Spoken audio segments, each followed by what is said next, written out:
Political mileage కోసం YCP కొత్త కుట్రలకు తెరతీసిందనే ఆరోపణలు వస్తున్నాయి. కులాల మధ్య కుంపట్లు పెట్టి చిచ్చు రగిల్చే ప్రయత్నం చేస్తోందనే విమర్శలు లేకపోలేదు. రెడ్డి సామాజిక వర్గం సంక్షేమ ఐక్యత పేరుతో వాట్సాప్ గ్రూపుల్ని పెట్టించి కూటమి ప్రభుత్వానికి వ్యతిరేకంగా విష ప్రచారం చేయిస్తోందన్న వాదనలు ఉన్నాయి.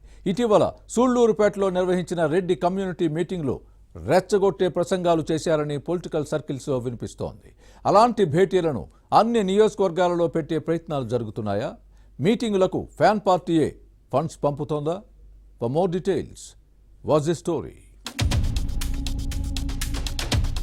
అధికారం కోల్పోయిన తర్వాత వైసీపీ నేతలు కాలు కాలిన పిల్లి చందంగా వ్యవహరిస్తున్నారనే విమర్శలు ఉన్నాయి. పొలిటికల్ మైలేజ్ కోసం కొత్త కుట్రకు తెరతీస్తున్నారట. ఈ క్రమంలోనే కులాల మధ్య కుంపట్లు పెట్టేందుకు ప్రయత్నాలు జరుగుతున్నాయని వినిపిస్తోంది. మతాల మధ్య మారణ హోమం సృష్టించేందుకు సందేహించరన్న కామెంట్స్ లేకపోలేదు. రాజకీయ లబ్ధి వస్తుందనుకుంటే ఫ్యాన్ పార్టీ నేతలు దేనికి వెనకాడరని అంటారు. ఉమ్మడి నెల్లూరు జిల్లా సూళ్లూరుపేట నియోజకవర్గంలో ఇప్పుడు ఇలాంటి పరిస్థితే ఉందట. రెడ్డి సామాజిక వర్గానికి చెందిన కొందరు వాట్సాప్ లో ప్రత్యేకమైన గ్రూపులు ఏర్పాటు చేస్తున్నారు.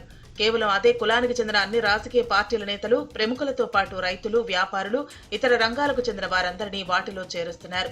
ప్రస్తుత కూటమి ప్రభుత్వంలో తమ కులానికి ప్రాధాన్యం తగ్గిందనే పోస్టులు పెడుతున్నారు.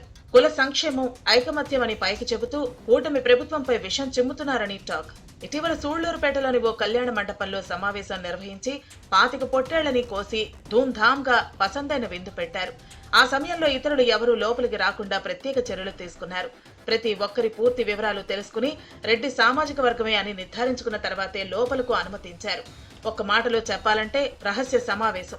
ఇదే నియోజకవర్గంలోని నాయుడుపేటలోనూ త్వరలో భేటీకి ఏర్పాట్లు జరుగుతున్నాయి.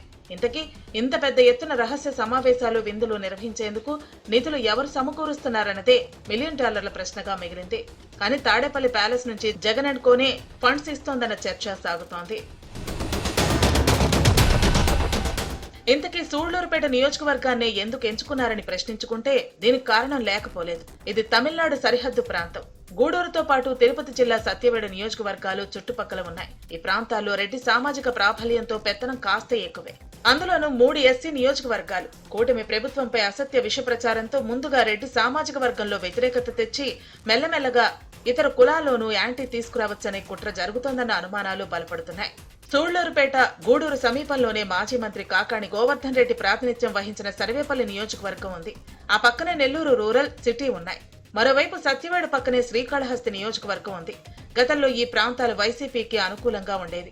అందుకే సూళ్లూరుపేటలో ముందుగా కుట్రలు మొదలుపెట్టారని, ఏపీ వ్యాప్తంగా కులాల కుంపట్లు రాజేసి రాజకీయంగా లబ్ధి పొందాలని దురాలోచన కావచ్చన్న చర్చ సాగుతోంది. ఉమ్మడి ఆంధ్రప్రదేశ్ లో మత కలహాలు సృష్టించి రాజకీయ ప్రయోజనం పొందిన తీరును కొందరు గుర్తు చేస్తున్నారు. ప్రస్తుతం కులాల కుంపట్లతో పొలిటికల్ మైలేజ్ పొందాలన్నది వైసీపీ లక్ష్యం కావచ్చని పలువురు అభిప్రాయపడుతున్నారు. వాట్సాప్ గ్రూపుల్లో ఇతర కులాలను కించపరిచేలా పోస్టింగ్లు పెట్టడం, సమావేశంలోనూ కొందరు అదే తీరుగా ప్రసంగాలు చేయడం అందుకు కారణం కావచ్చనే చర్చ సాగింది. 2014-2019 ఎన్నికల్లో ఉమ్మడి నెల్లూరు జిల్లా వైసీపీకి కంచుకోటగా ఉండేది. గత ఎన్నికల్లో పూర్తిగా సీన్ రివర్స్ అయింది. అన్ని సీట్లను కూటమి కైవసం చేసుకుంది. దీన్ని జగన్ తో పాటు పార్టీ పెద్దలు సహించలేకున్నారని వినిపిస్తోంది. మరోవైపు వైసీపీ పాలనలో ఎమ్మెల్యేలు, నేతలు ఓ రేంజ్ లో రెచ్చిపోయారు. అవినీతి, అక్రమాలకు పాల్పడ్డారు. ఇదేంటని ప్రశ్నించిన సొంత పార్టీ శ్రేణులపైన అక్రమ కేసులు బనాయించి మక్కలు ఎరగొట్టించి బొక్కలో వేయించిన సందర్భాలు ఉన్నాయి. అప్పట్లో అంతటి అరాచకం రాజ్యమేలింది. కూటమి ప్రభుత్వం అధికారంలోకి వచ్చాక పరిస్థితులు కుదుట పడుతున్నాయి. ప్రజలు ప్రశాంతంగా ఎవరి పని వారు చేసుకుంటున్నారు. సంక్షేమంతో పాటు అభివృద్ధి పథకాలు అమలవుతున్నాయి. కూటమి ప్రభుత్వం ఇలానే ముందుకు సాగితే 2029 ఎన్నికల్లో తమకు పుట్టగతులు ఉండవని ఫ్యాన్ పార్టీ నేతలే చెప్పే పరిస్థితి ఉంది. దీంతోనే కులాల కుంపట్లతో కల్లోలం సృష్టించే కుట్రలు జరుగుతున్నాయట. ఇక మాట తప్పం, మడమ తిప్పమని గతంలో పదే పదే చెప్పిన జగన్ ప్రస్తుతం పూటకో మాట మాట్లాడటం పార్టీ శ్రేణుల్లో అయోమయానికి గురి చేస్తోంది. సంక్రాంతి తర్వాత జనంలోకి వస్తా, పాదయాత్ర చేస్తానన్న జగన్ ఆ తర్వాత మాట మార్చేశారు. అసెంబ్లీకి రానని మాట తప్పారు. శాసనసభ్యత్వం రద్దవుతుందన్న భయంతో ప్రస్తుతం జరుగుతున్న బడ్జెట్ సమావేశాల్లో మొదటి రోజు గవర్నర్ ప్రసంగానికి హాజరై అటెండెన్స్ వేయించుకుని వెళ్లిపోయారు. సొంత నియోజకవర్గం పులివెందులకు వెళ్లిన జగన్ పై జనం తిరుగుబాటు చేస్తున్నారు. అధికారంలో ఉన్నప్పుడు పరదాల మాటన పర్యటించిన జగన్ ప్రస్తుతం అప్పుడప్పుడు జనంలోకి వస్తున్నారు. మళ్లీ అధికారంలోకి వచ్చినా పరదాల మాటనే తిరుగుతారు.